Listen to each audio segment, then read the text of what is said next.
On behalf of all of us, my name is Beasley, saying so long and good evening. Right now, Parker and Ryan Dittrick are standing by with tonight's Ram post-game show, brought to you by your Alberta Ram dealers. Winning Motor Trend Truck of the Year 3 times in a row, that had never been done before. Then again, neither had a 12-inch touchscreen or 1,000 pound-feet of torque. Never been done before. It's just kind of our thing.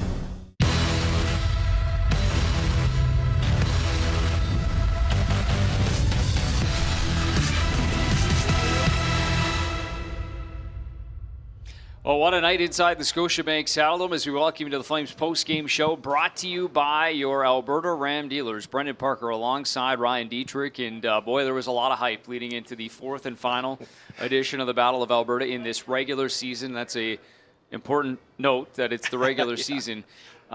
Boy, did it deliver. I mean, Milan Lucic said this morning that there is a point to serve when it comes to a regular season matchup. What point did they deliver here tonight? Well, we were hyping this game up for the past few days, and rightfully so, but rare to have one exceed the expectations, especially when you set them so high. But it's come into a night I'm not sure any of us really expected that. But thank goodness we did, because that was super entertaining. And you know what, as back and forth and as crazy as it was at times, it still featured some of those classic Flames hallmarks, which was outshooting the Oilers 16-4 in the third period. That game was still up for grabs, but they put their foot down and took control when they needed to. What was the final in this? Again, we went over this last show. Check that, actually. 9-5 was the final. I mean, it 6-5 after 40 minutes, and you talk about a team that you talk power plays. That's a key focus, especially against this group. Sure. Goals against, that's where you're looking at. You give up 3 on the man advantage to Edmonton, and yet you still come out with a lead heading into the third period, and then kind of step on the gas. Well, and this is one of those situations where we've seen the Flames win a number of different ways this season.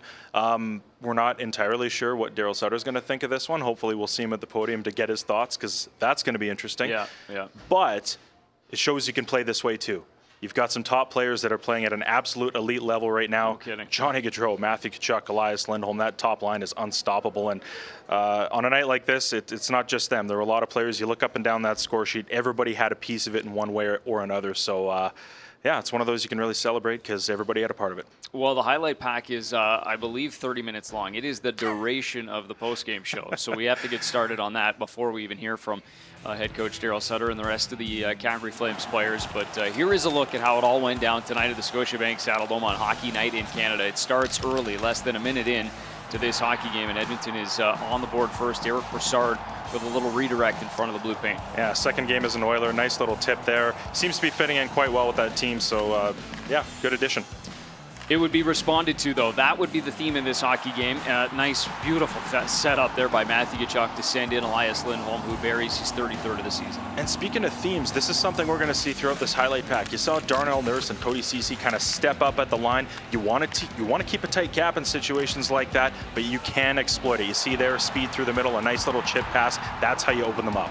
Underneath the arm of Mikko Koskinen, 1-1 hockey game, and it would continue from there. Now in the final 6 minutes of that first period, look at the step up here. He starts it with the rush and then finishes it, and gets a little help, a little fortuitous bounce, but in the right position at the right time was Chris Tanev. Absolutely. You know, we talked about this last night, not 24 hours ago on the post-game show.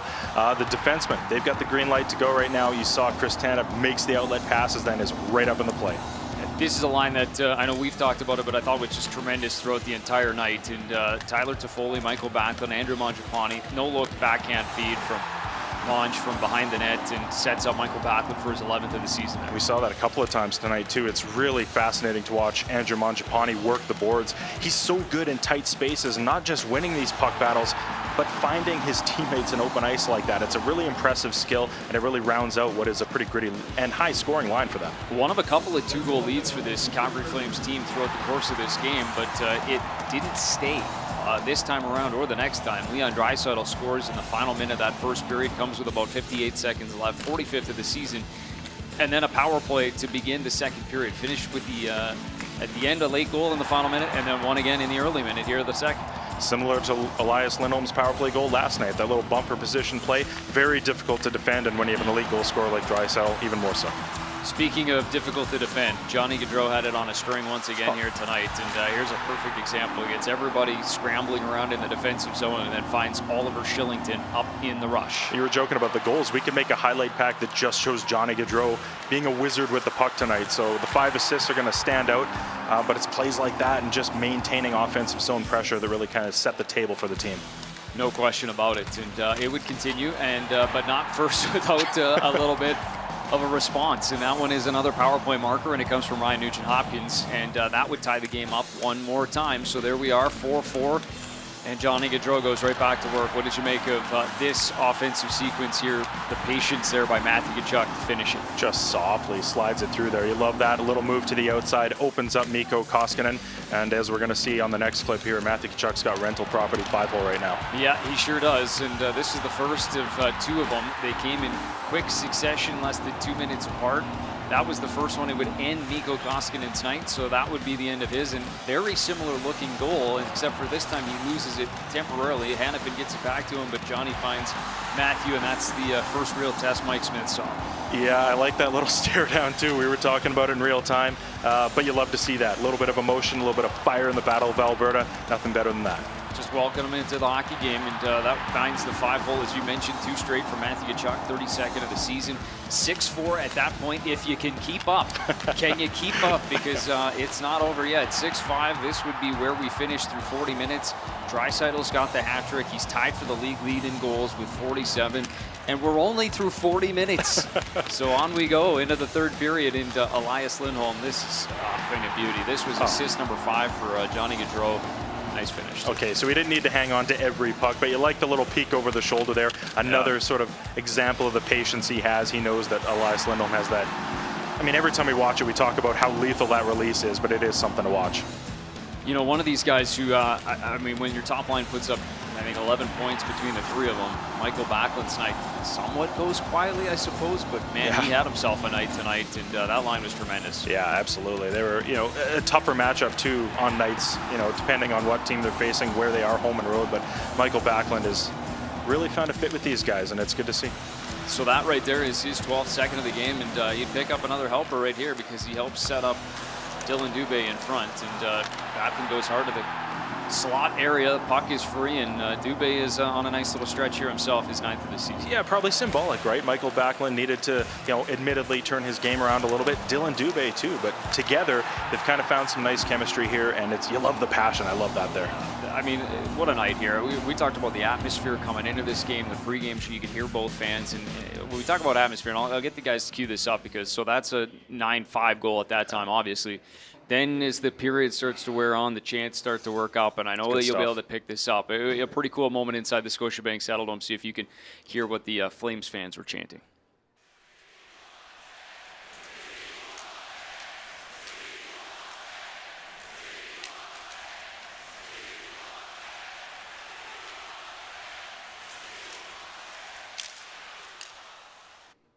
So, I mean, it's pretty distinct there, but if you couldn't make it out, it was We Want 10, and it played probably about the 5 minutes or so left in that third period. Pretty cool. Good. It's good, and it feels like it's playoff time, late March, right? We're driving to the rink. You see more, obviously the nice weather helps, but people are walking around, the jerseys, they're all out in full force. The restaurants and bars are starting to look packed. We feel it driving to the rink. You can only imagine what the players are sensing outside and inside the dome here. Yeah, no doubt. And we're getting into that point for sure. Final 15 games of the season here coming up. All right, let's, without further ado, head to the post-game press conference room, and let's listen in on some thoughts from the head coach, Daryl Sutter, now.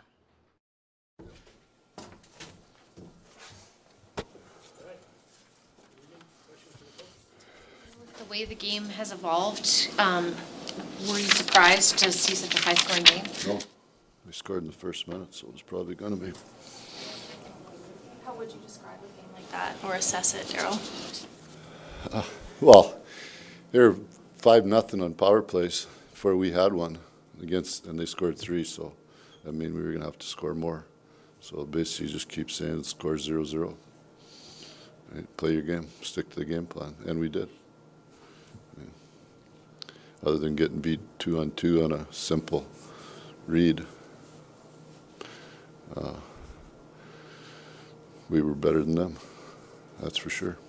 On a game when you have I believe it was 9 goals all at 5-on-5, is that, a game where you're having really good puck luck or guys are starting to bear down on their chances the way that you've been kind of saying they need to?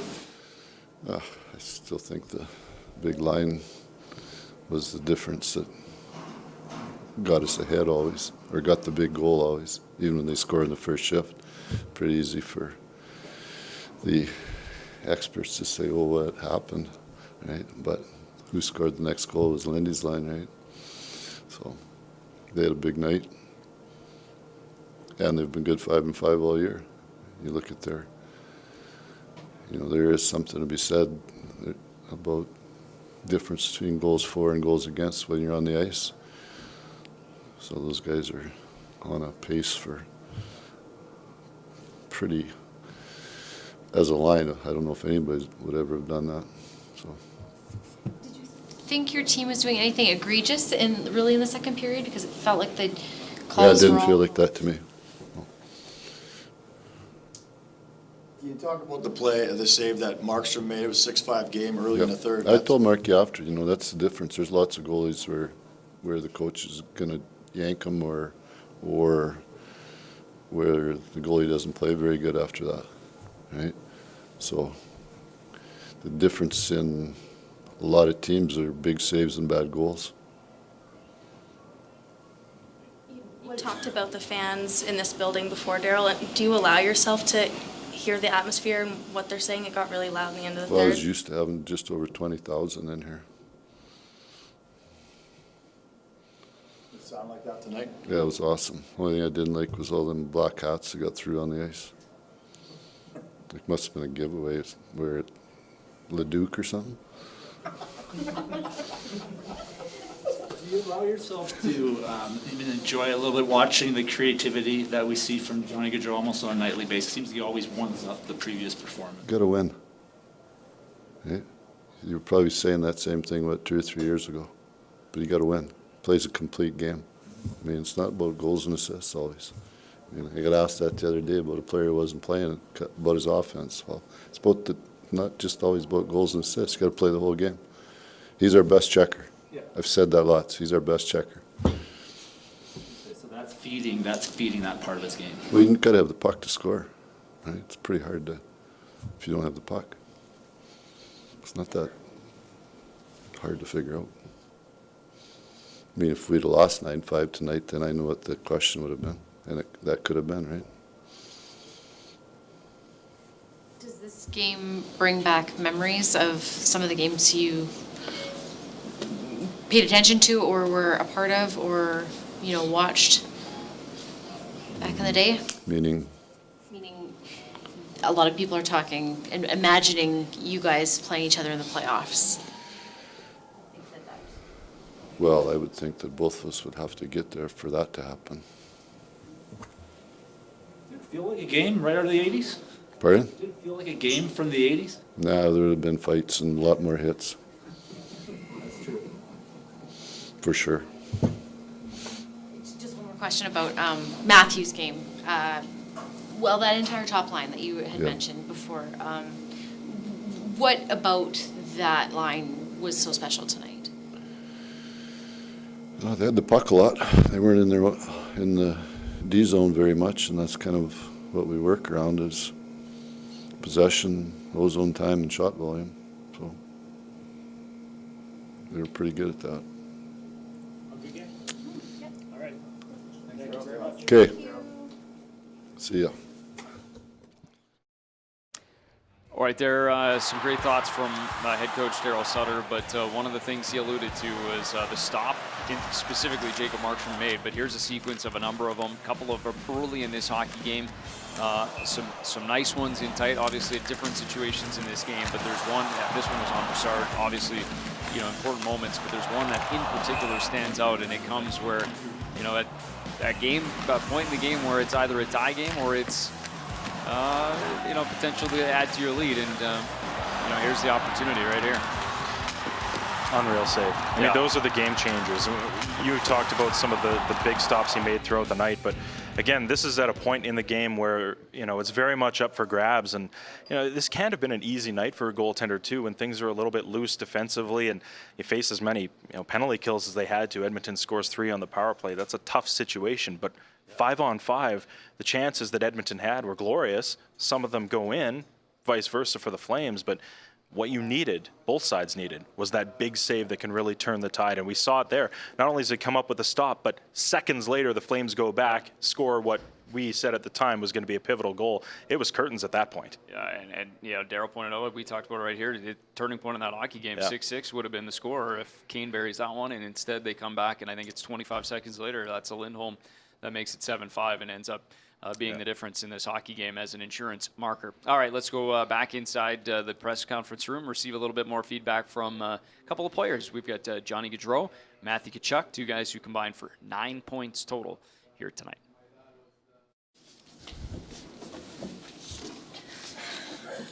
We don't even know what to say. How do you guys describe coming off of a game like that? Yeah, it was a lot of fun. I mean, I've been here for a long time, and I think this is the most competitive, battle Alberta's been since I've been here. So we were excited to get going tonight, and obviously it was kind of a crazy game, back and forth, power plays. But it was nice to see a lot of guys get rewarded tonight. A lot of guys scored. Markey stuck with it with all the power plays they got and scored. He stuck with it and made some big saves towards the end there. So it was just a really good group effort, I think. Matthew, how would you describe what we just witnessed? Yeah, I thought that. I thought that probably the turning point in the game, or the biggest play in the game, was Markey's save, and then we got the 7th goal right after that. And I thought that, like you said, lots of guys got rewarded tonight, but I think that play probably should go down as the winning play for us or whatever, because that was obviously a great play by a great player, and we needed that. What did you guys think of the crowd tonight? It was the first time it was a sold-out building since the 2020 March. 2 years. Yeah, it was great. Lots of could hear the Calgary fans more than the Edmonton fans tonight. I know sometimes when they come in, they get the Oilers chants going early, but and they did tonight when they made it 1-0. But they were great and energetic all the way to the last second. Pretty cool. And you got a standing ovation with a minute or two to play, whatever it was. So it was really cool. Did you hear them saying we want 10? Can you make out what they're saying when you're done? I couldn't hear. We wanted 10, but I couldn't hear what they were saying. Is there ever, and this is cliche to ask, but do you feel like you're almost in a zone right now when you've got the puck on your stick lately, the way things are going?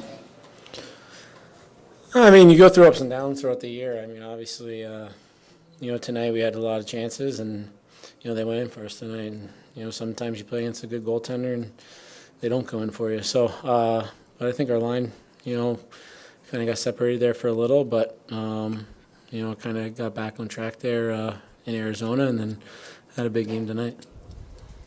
This game, you've always been businesslike about the Battle of Alberta this year. But do you let yourself, now that the season series is done, do you let yourself revel in the fact that it was such a one-sided Battle of Alberta win, or does that mean anything to you?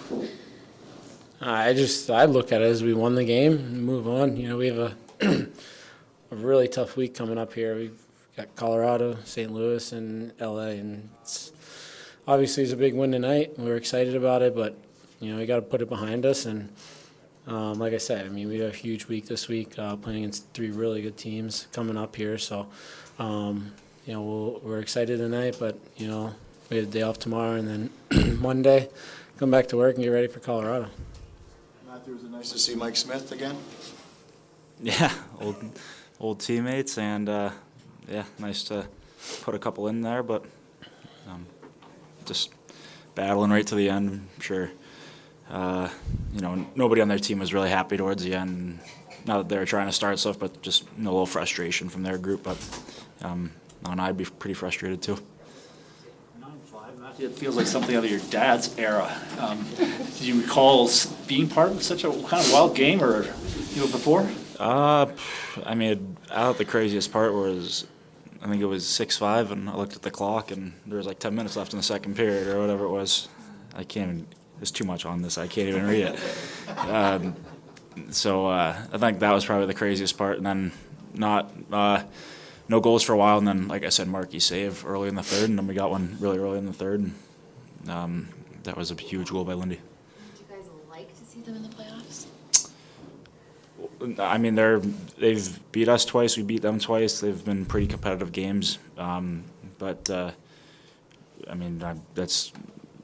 You can't really answer that. A couple of years ago, we wanted to play Colorado because we beat them 3 times in the year, and they spanked us pretty good. So you never hope or don't hope to play anybody. We got to get to the playoffs first. That's it. Okay, thanks, guys. We call it the Ram 1500 Limited. But truth be told, there's nothing limited about it. Ram 1500, winner. J.D. Power Award for Best Driver Appeal.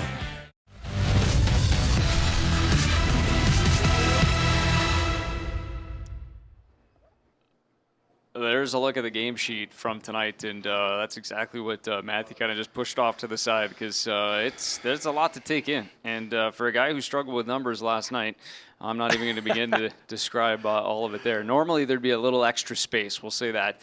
You can't even quite, if you can make it out down here at the bottom, you can't even fit in the 3 stars. We got one of the 3 stars on the bottom of the game sheet, but it was that type of night. Well, I'm glad you pointed it out yourself, because I was going to say the timing couldn't have been worse with Elias Lindholm sort of calling you out on your arithmetic yesterday. Yeah, but, I'm well aware of my strengths and weaknesses. 14 goals. Yeah. It's 14, though, which, by the way, is one off, as we found out tonight, courtesy Sportsnet Stats, one off the all-time Battle of Alberta single game record in terms of goals in a single outing. So not too bad. Yeah, that's. I don't think I've seen one like that in a. It's been a while. Yeah, it's been a while. Not since we've been here. That's for sure. Before we put a wrap on this hockey game, again, so many different layers in terms of storylines in this hockey game. Obviously, the top line gets a lot of it, 11 points. The Backlund, Toffoli, Mangiapane line, who we talked about in the highlight package, they were great tonight. Defensively, though.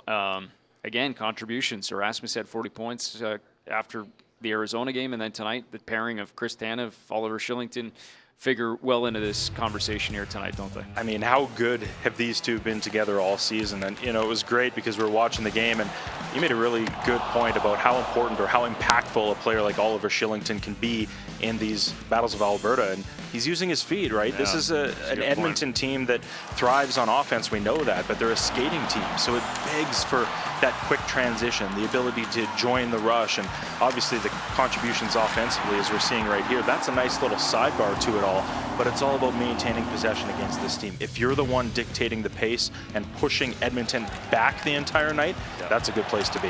Well, and we saw it on this goal from Chris Tanev. We saw it on the Shillington one just prior to that. I mean, the puck starts, they're getting it up ice quick, they're getting into the hands of the playmakers, which is the goal, but then they're not just leaving it there. Yeah. It's the fact that they're joining the rush. They're part of the offense, and it obviously causes fits for the defending teams, and we saw a little bit of that tonight, but just, and then obviously the penalty kill, that's pretty standard for number 8. Oh, you said it. I mean, stretching them out. You know what? Good point, too, because I think that's actually a very underrated part of Chris Tanev's game. We know him to be the tough as nails. He has that reputation of being a stay-at-home defender, but he's an exceptional skater, and he can move the puck very well, as you saw in that pack, too. So to see the numbers kind of fall along, which has been a pretty strong stretch, bodes well for this team. Yeah, well said. All right, so that's kind of a look at what happened tonight, and we could probably spend another half an hour continuing to work through that, but we do fortunately have a couple of days to pick through some of the storylines underneath this hockey game. Let's see how it all wraps up on a Saturday night, busy night across the National Hockey League, 12 games, and we won't show you the out-of-towns, but we'll show you the result of those out-of-towns. So this is where it all sort of lands after tonight's action, and the Los Angeles Kings do pick up another victory. I mean, they just continue to truck along, without Drew Doughty, and now up over 81 points, firmly in a second in the Pacific right now. Yeah, credit to them. I think when we saw that list of injuries, what was it at the latest? 4 of the 6 defensemen that they started opening night with, not in their lineup right now, so good on them. The Flames actually are going to be seeing them, I don't have the schedule in front of me, but shortly. So this is good. It's been a while. I think December was the last time we saw the Flames and Kings match up, and Flames are doing their best to pull away, but good on the Kings for staying in the race there. Yeah, well said. And you see, obviously, the Calgary Flames in a really good spot, and he continued to add that. By the way, and we didn't even mention it off the top, but Jacob Markstrom, I think we kind of mentioned it yesterday, but that was 30 wins, so now he's up 31 wins on the season. But the team as a whole now 40th win of the year, which is significant because that is usually a pretty good barometer of where you're at in this final, less than a quarter of the way left. Huge. We're constantly hearkening back to the 2018-19 season when obviously the Flames won the division, and Daryl Sutter will tell you it was a much different style back then. So to do it the way they're doing it now, we haven't seen the updated goal differential. Again, that requires a bit of math on your part. We're going to have to do that. +4.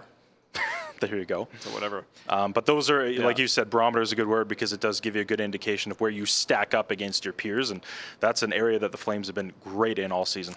Well said. Well, take a breath, everyone. That was quite a Saturday night, and as you pointed out right off the top, not often do you get games that deliver as much as the hype was prior to it, and this was certainly one of those in round 4, the final edition of the Battle of Alberta here in the regular season. And once again, I'll point out the fact that you have to add the regular season because it is 2 teams sitting in playoff positions in the Pacific Division, and there is still more to come here this season. 9-5 is the final tonight, though, and as Matthew Tkachuk pointed out, 6-5, and we're only halfway through this hockey game. So 14 goals all told, and we move on.